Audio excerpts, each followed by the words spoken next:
Rabbis in Medina posed questions to Muhammad, peace be upon him, that only a true prophet could answer in a bid to admonish him. One was, tell us of the young man who traveled to earth's west and east, yet the Quran's response was astonishing. After Nimrod's reign, a pious king arose whose father was from Yemeni Tababia royalty and mother from Greece. He once presided in the case of Bir Saab or Bir Sheba wells, where he judged in favor of Prophet Abraham, upon him be peace.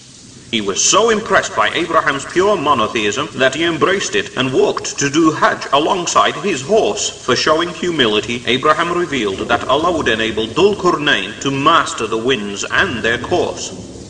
Allah gave Dhul Qurnayn, or the two-horned one, the means to conquer the world, including armies, wealth and skill. His empire spanned the horns of the sun, east to west, and he sported horns, or braids, on his head to fit the bill.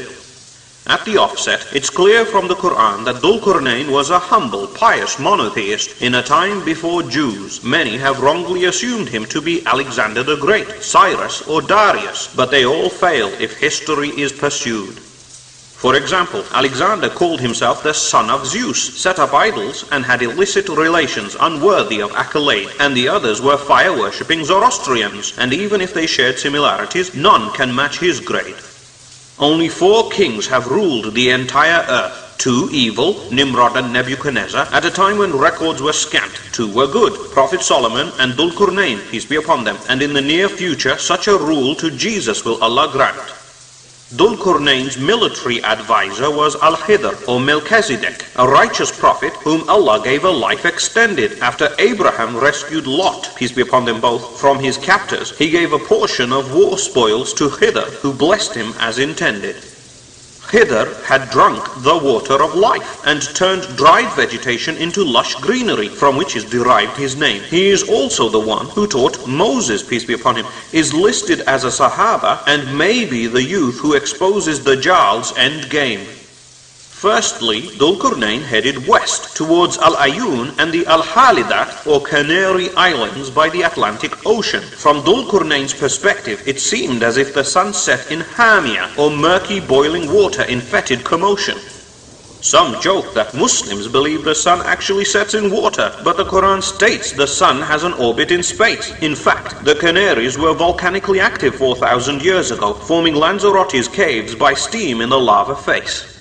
There he came across a people where Allah tested his leadership, giving him the decision to punish or kindly treat. Wisely, he gently guided the good, but punished the wrongdoers, who'd also be punished in hell in subjugated defeat. His second campaign was due east, to where the sun rises, not sunrise, and the people had no shelter from its rays. Allah knows best if it was in the treeless and flat Arctic Circle, where the sun stays risen during 6-month days. Indigenous subarctic tribes used to seek shelter in igloos and trenches and caught fish, as scholars elucidated, but Allah knows best if it was the ancestors of the Inuits or Eskimos whom Dhul Qurnayn empowered and placated.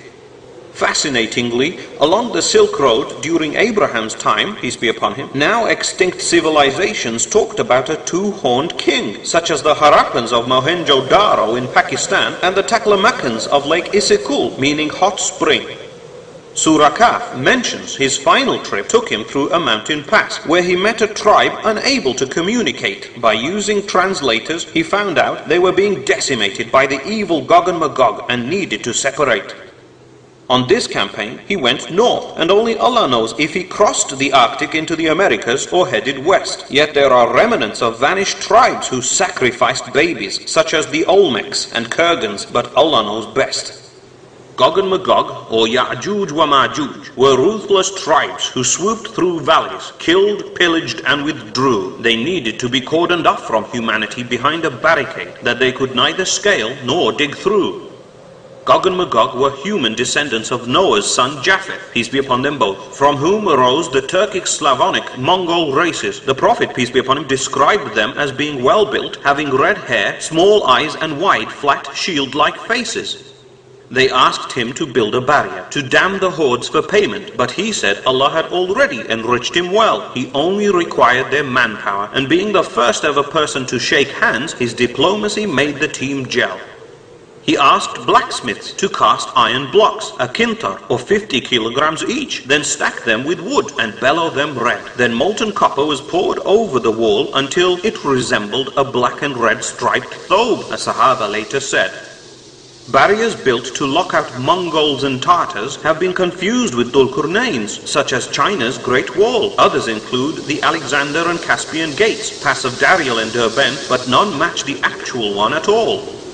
Just like Dhul Qurnayn's real name, the Jews say it's Abimelech, or my father is king, the wall remains secreted, and even if discovered, it will remain as Allah wills, and claiming to know better than Allah will leave us defeated. In error, some say the wall is in ruins and Gog and Magog are Khazar Jews, but against the Sunnah is such a view. Allah said the wall is a mercy and will remain intact until the undefeatable Gog and Magog swarms break through. A clear proof is that Allah will tell Jesus to climb Mount Sinai to avoid people against whom none will be able to fight. And hadith reveal at that time Jesus would have destroyed the Dajjal and his followers, and the Sunnah guides aright. During the Prophet's, peace be upon him's time, a digit-sized hole appeared in the wall behind which the evil tribes daily chip it away. When the idiots see sunlight, they back off to return every next day to find it refortified until one fateful day. It is really a mercy that Yajooj wa Majooj don't carry on digging when they see sun rays or work during the night. But when Allah intends, one will say, we'll break through tomorrow inshallah and wreak havoc and global blight.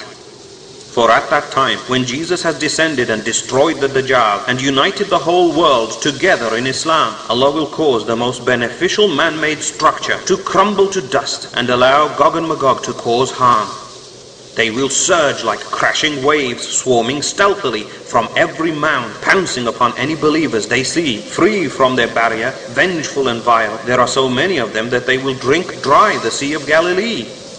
Cynically, Gog and Magog are touted as the protectors of London and paraded in the mayor's show as traditional fun. Yet when the barbarians are really let loose and begin their indiscriminate killing spree, in horror they'll be undone.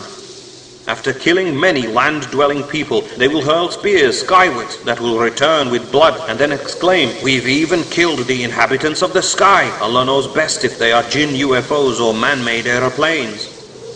Only the fortified will survive, and 12,000 or so with Jesus, peace be upon him, will climb Mount Sinai or Tur near Tabuk and hold out. Jesus will then beseech Allah, and he will send neck-burrowing worms to destroy Gog and Magog as if in one shout. A brave believer will scout them and be delighted to find them all dead. Allah will then cleanse the earth with rain. He will send huge birds with necks like camels to remove their corpses, and thus will begin Jesus' glorious reign. The believers will use the bows and arrows of Gog and Magog for 7 years as a means of fuel, heat and light. Allah's reign will cause miraculous yields of livestock and fruits, and such a peaceful world will be a beautiful sight.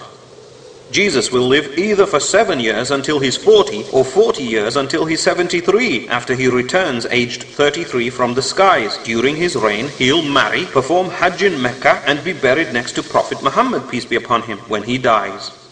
On the last day, 999 out of every 1,000 humans, mostly from Gog and Magog, will be set aside to enter hellfire, indicating that they are disbelievers and have been growing in number unbeknown to us, and their ending is dire.